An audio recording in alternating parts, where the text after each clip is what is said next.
24 दिसंबर की सुबह लोगों के चेहरे पे खुशी थी, हाथों में तोहफे थे। सबको लग रहा था बस थोड़ी देर और फिर क्रिसमस अपनों के साथ मनाएंगे। लेकिन उन्हें क्या पता था कि जो फ्लाइट उन्हें घर ले जा रहा था वह उनकी जिंदगी का आखिरी सफर बनने वाला है। पर इस मौत से भरे सफर में एक 17 साल की लड़की के लिए किस्मत ने कुछ और ही लिखा था, जो 10,000 फीट की ऊंचाई से गिरकर अमेज़न के जंगल से जिंदा बाहर निकलती है। और आज हम उस लड़की जुलियाना कोपचाकी की बहादुरी की कहानी सुनने वाले हैं। तो चलिए शुरू करते हैं।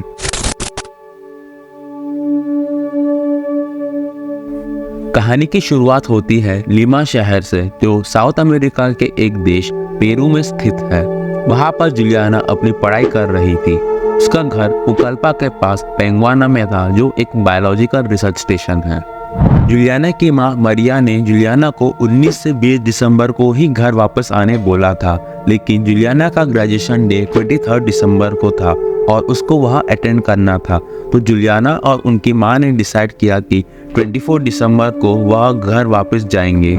ग्रेजुएशन डे सेलिब्रेट करने के बाद अगले दिन माँ और बेटी फ्लाइट बुक करने गए तो उन्हें कहीं भी बुकिंग नहीं मिल रही थी, क्योंकि 24 को क्रिसमस ईव था एंड अगले दिन क्रिसमस होने की वजह से लगभग सारे एयरलाइंस की फ्लाइट में बुकिंग अवेलेबल नहीं था। फिर उन्हें जानकारी मिली कि लांसा एयरलाइंस में सीट अवेलेबल थे और जुलियाना के पापा ने उनको बोला था कि कभी लांसा एयरलाइन में सफर मत करना, क्योंकि उनकी सर्विस भरोसेमंद नहीं है। I beg with Fawcett, not Lanza. It's a safer airline. But उन्होंने इस बात को इग्नोर किया एंड 24 दिसंबर 1971 को उनकी फ्लाइट की टिकट बुक हो गई फ्रॉम लीमा टू पुकल्पा। दोपहर में लीमा के जॉर्ज चवेजा इंटरनेशनल एयरपोर्ट से लांजा एयरलाइन की फ्लाइट लांजा 508 टेक ऑफ कर लेता है। फ्लाइट टेक ऑफ होने के बाद कुछ देर तक मौसम एकदम साफ और सुहाना होता है। यह फ्लाइट अमेज़न के जंगल के ऊपर से जा रहा था एंड अमेज़न के जंगल में कभी भी मौसम खराब हो जाता है, और वही हुआ इस फ्लाइट के जर्नी के दौरान। फ्लाइट में टर्बुलेंस महसूस होना शुरू हो गया था एंड पायलट को जानकारी मिली थी कि आगे थंडरस्टॉर्म है। जनरली पायलट्स थंडरस्टॉर्म को अवॉइड करते हैं एंड अपने फ्लाइट का रूट डाइवर्ट करते हैं, लेकिन लांजा 508 के पायलट ने ऐसा नहीं किया एंड डिसाइड किया कि हम प्लेन का रूट डाइवर्ट नहीं करेंगे और थंडरस्टॉर्म से होते हुए ही ले जाएंगे। और पायलट के इस डिसीजन के लेने की वजह थी उनको शेड्यूल के अंदर डेस्टिनेशन तक पहुंचाने का प्रेशर। आंधी तूफान में 20 मिनट तक फ्लाइट सफर करने के बाद प्लेन का राइट विंग पर बिजली गिरता है और इस वजह से राइट विंग टूटकर अलग हो जाता है। फिर लेफ्ट विंग के साथ भी वही होता है। फिर प्लेन पूरी तरह से डैमेज हो जाता है और 10,000 की फीट की ऊंचाई से प्लेन नीचे गिरने लग जाता है। प्लेन के कैबिन में लोग, उनका सामान सब हवा में उड़ने लग जाता है। प्लेन में अफरा तफरी मच जाती है और जुलियाना को कुछ समझ नहीं आता है। वह बस अपने सीट में बैठे रहती है और मम्मी मम्मी चिल्लाते रहती है, और फिर जोर से धमाका होता है और प्लेन पूरी तरह से हवा में टूट जाता है और प्लेन का मलबा अमेज़न के जंगल की तरफ फ्री फॉल करने लग जाता है। वही जुलियाना की सीट प्लेन से अलग होके घूमते हुए जंगल की तरफ जा रही है और यहीं से उसके जिंदा बचने की असली कहानी शुरू होती है।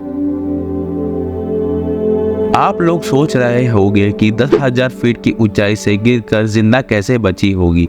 पहले मैं आपको यह बताना चाहता हूँ कि 10,000 फीट की ऊंचाई कोई कम नहीं होती है। लगभग 9 आईफल टावर को एक के ऊपर एक रखने से 10,000 फीट की ऊंचाई के बराबर होती है। तो सोच लीजिए, इतनी ऊंचाई से गिरकर जिंदा बचना कोई मिरेकल से कम नहीं है। हाँ, उसे कुछ जगह चोट लगती है, जैसे कॉलर बोन में फ्रैक्चर हो जाता है, राइट आर्म में गहरी चोट लग जाती है, आँख के पास इंजरी, और वह लगभग 20 घंटों तक बेहोश रहती है।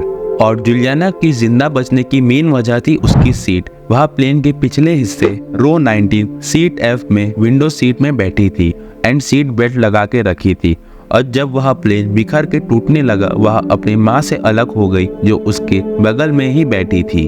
और वो प्लेन से बाहर जब गिरी तब वह सीट्स के साथ जुड़ी हुई थी, और वही सीट ने हेलीकॉप्टर या पैराशूट जैसे काम किया और तूफान की हवा नीचे से ऊपर की तरफ आ रहा था, जिससे जुलियाना की गिरने की स्पीड कम कर दी थी। और अमेज़न के जंगल के पेड़ और बेलों ने कुशन की तरह काम किया, जिस वजह से उसे कोई मेजर इंजरीज नहीं हुई और जिंदा बच गई। लेकिन जिंदा बचना ही कहानी का अंत नहीं था, यह तो सिर्फ शुरुआत थी, क्योंकि वह किसी आम जंगल में नहीं बल्कि दुनिया के सबसे घने और सबसे खतरनाक अमेज़न के जंगल के बीच गिरी थी। जुलियाना 10,000 फीट की ऊंचाई से गिरने के बाद वह बेहोश हो जाती है और फिर थोड़ी देर बाद जब उसको होश आता है वह उठने की कोशिश करती है, लेकिन वह नहीं उठ पाती और फिर से बेहोश हो जाती है और लगभग 1 दिन तक बेहोशी रहती है। अगला दिन 25 दिसंबर 1971 जुलियाना को जब होश आता है तो सबसे पहले वह उठने की कोशिश करती है, पर उसके शरीर में इतना दर्द था कि खड़ा होना भी एक जंग जैसा लग रहा था। बड़े मुश्किल से वह अपने पैरों पे खड़े होती है। वह थकी हुई थी और पूरे शरीर में गहरे जख्म थे। उसके जख्म में कीड़े आ चुके थे और वह उसको निकालने की कोशिश करती है, लेकिन उनको बिना पेट्रोल के निकालना नामुमकिन था क्योंकि कीड़े घाव के अंदर जा चुके थे। फिर वह आगे बढ़ती है। प्यास से गला जल रहा था, लेकिन पास में पानी का कोई साधन नहीं था, इसलिए वह पेड़ के पत्तों पर जमी हुई बरसात की बूंदें चाटकर अपनी प्यास बुझाती है। जुलियाना का चश्मा क्रैश में खो गया था। जंगल में हर चीज धुंधली दिख रही थी, पर रुकना उसके लिए ऑप्शन नहीं था। थोड़ी देर बाद जुलियाना प्लेन के मलबे के पास जाने लगती है, इस उम्मीद में कि शायद कोई और सर्वाइवर जिंदा हो। सबसे ज्यादा वह अपनी माँ को ढूंढ रही थी। इस तलाश के बीच उसे कुछ कैंडीज मिलती है, सर्वाइवर एक भी नहीं। फिर भी उसके दिल में एक छोटी सी उम्मीद जिंदा थी कि कहीं ना कहीं उसकी माँ जिंदा होगी, और इसी उम्मीद ने उसको क्रैश साइट से आगे बढ़ने की उम्मीद दी। अचानक ऊपर से एक प्लेन की आवाज़ आती है। जुलियाना तुरंत आसमान की तरफ देखकर हाथ हिलाती है, चिल्लाती है, हेल्प हेल्प।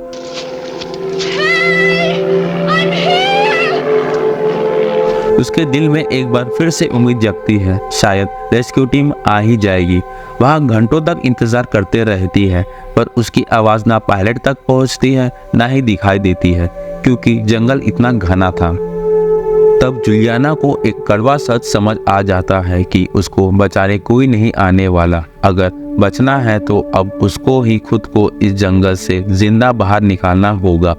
फिर वह चलना शुरू करती है और थोड़ी देर बाद जुलियाना के कान में एक हल्की सी आवाज़ पड़ती है, जैसे कहीं पास ही पानी बह रहा हो। इस पल उसे अपने पापा की एक इम्पोर्टेंट बात याद आती है, अगर कभी जंगल में फंस जाओ तो हमेशा पानी को फॉलो करना। छोटी स्ट्रीम बड़ी स्ट्रीम से मिलती है, बड़ी स्ट्रीम छोटी नदी से, और छोटी नदी बड़ी नदी बन जाती है, और जहाँ पानी होता है वहाँ लोग होते हैं। The Amazon is like an enormous spiderweb of rivers flowing to the sea. And if you ever get lost in a jungle, the most important thing is to find a watercourse, even if it's only a trickle, because it will join another one and become a stream. And the stream will flow into a river and then into a larger river. And on a large river, there are always people. यह बात उसके दिमाग में बिजली की तरह चमकती है और वह पानी के छोटे स्ट्रीम से पानी पी के उसको फॉलो करना शुरू करती है।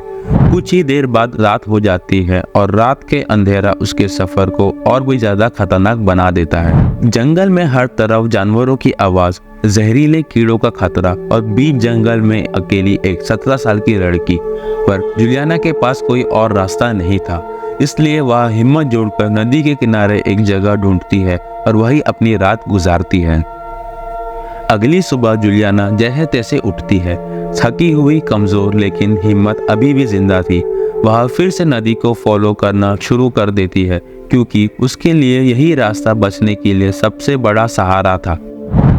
सफर आसान नहीं था, कभी उसके रास्ते में दलदल आ जाता, कभी गिरी हुई लकड़ियाँ, कभी वह फिसल जाती, कभी गिर जाती, पर हर बार खुद को संभाल कर आगे बढ़ते रहती। और जब भी ऊपर से कोई रेस्क्यू प्लेन गुजरता, जुलियाना तुरंत रुककर हाथ हिलाने लगती, मदद के लिए चीखती। लगभग 4 से 5 दिन तक वह बस थोड़ी सी कैंडीज खाकर अपना सफर जारी रखती है।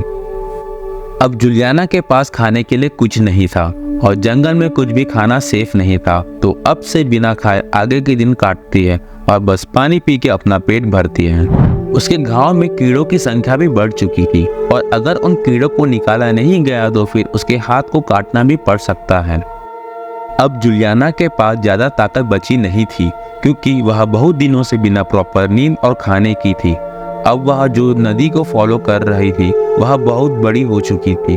तो जुलियाना ने फैसला किया कि चलने के बजाय नदी के पानी के फ्लो के डायरेक्शन में बहकर सफ़र तय करने का, क्योंकि उसमें कम ताकत इस्तेमाल होता है तो वह नदी में बहकर अपने आगे का सफ़र जारी रखती है। लेकिन नदी सेफ नहीं थी। एक बार उसकी जान जाते जाते बची जब उसको नदी में एक मगरमच्छ हमला करने वाला ही था। अब लगभग 10 दिन प्लेन क्रैश होकर हो चुके थे और अब जुलियाना के पास ना के बराबर ताकत बची थी। फिर उसको थोड़ी दूर में नदी के किनारे में एक बोट और एक घर दिखता है। फिर वह अपनी पूरी जान लगाकर वह घर के पास पहुंच जाती है।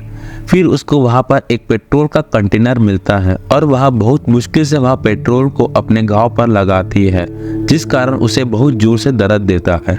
फिर जो उसके घाव में कीड़े थे वह बाहर निकलने शुरू हो जाते हैं और जुलियाना ने लगभग 21 सेंटीमीटर लंबे कीड़े अपने घाव से निकाल देती है। फिर जुलियाना वहां आराम करती है। फिर थोड़ी देर बाद कुछ लोग बोट से उतरकर शेल्टर की तरफ आते हुए दिखते हैं और जब जुलियाना को वह लोग देखते हैं तो वो लोग शॉक में रहते हैं और वो जुलियाना से कुछ स्पेनिश में बोलते हैं और जुलियाना अपने फ्लाइट का नाम लेती है, लांजा फ्लाइट 508। और वो लोग शॉक में रहते हैं क्योंकि उनको लग रहा था कि सब लोग वहाँ क्रैश में मर चुके थे। फिर वो लोग जुलियाना को खाना और कपड़ा देते हैं। फिर वो लोग उसके घाव से कुछ डजन कीड़े निकालते हैं और जुलियाना उस शेल्टर में अपनी रात गुजारती है। आज उसके संघर्ष का आखिरी दिन था। जुलियाना और जंगल के लोग उसको बोट के थ्रू पास में टून विस्टा गांव में ले जाते हैं। फिर वहां से प्लेन के थ्रू पुकल्पा के हॉस्पिटल ले जाते हैं जहां उसका इलाज होता है और वो फाइनली अपने पापा से मिलती है।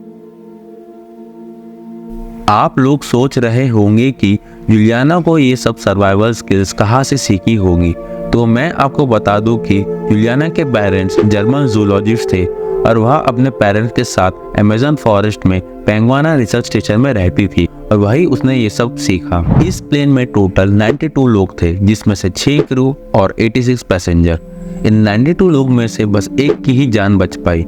इन्वेस्टिगेशन में पता चला कि 14 लोग प्लेन के इनिशियल क्रैश में सरवाइव किए थे लेकिन जंगल से जिंदा बाहर निकल पाए क्योंकि उनको लग रहा था कि उनको रेस्क्यू टीम रेस्क्यू कर लेंगी, लेकिन ऐसा नहीं हुआ। तो इस कहानी से हमें यह सीखने को मिलता है कि कभी हार नहीं मानना चाहिए, क्योंकि अगर जुलियाना उस दिन हार मान जाती और यही उम्मीद में रहती कि उसको कोई आके बचाएगा तो शायद वह आज जिंदा नहीं रहती और अपने पापा से नहीं मिलती।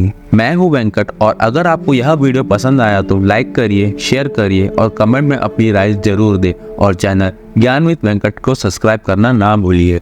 मिलते हैं एक अगले एपिसोड में एक नए ज्ञान के साथ। जय हिंद।